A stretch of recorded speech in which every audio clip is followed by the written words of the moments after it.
Another story was kind of unexpected. During the same event, during the same honorary doctorate ceremony, right? The award ceremony for these two honorary doctors from Iceland and, of course, the US. And you know what happened?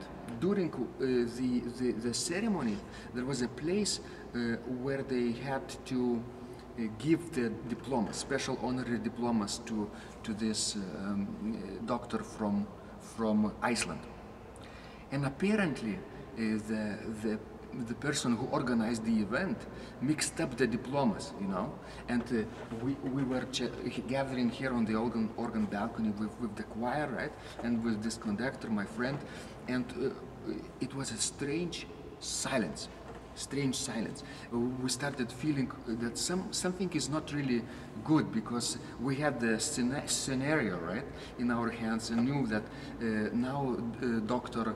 Hannibalson has to speak, right?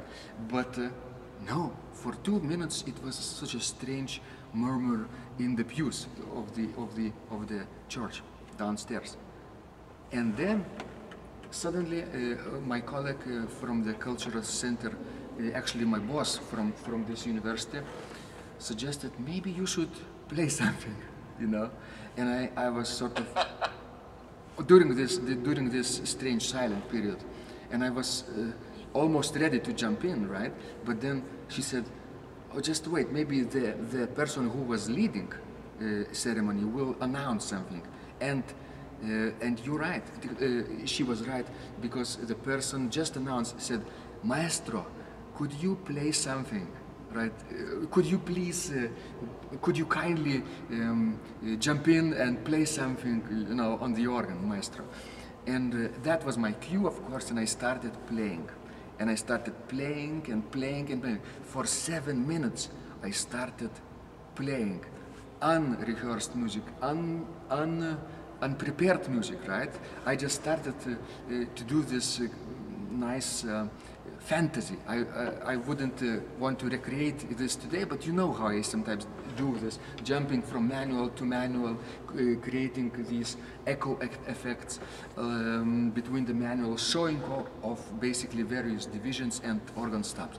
It was very exciting, and you should look at those people faces, right, who were behind me and next to me, the choristers, the colleagues from my university, the choir conductor, my friend. They were sort of,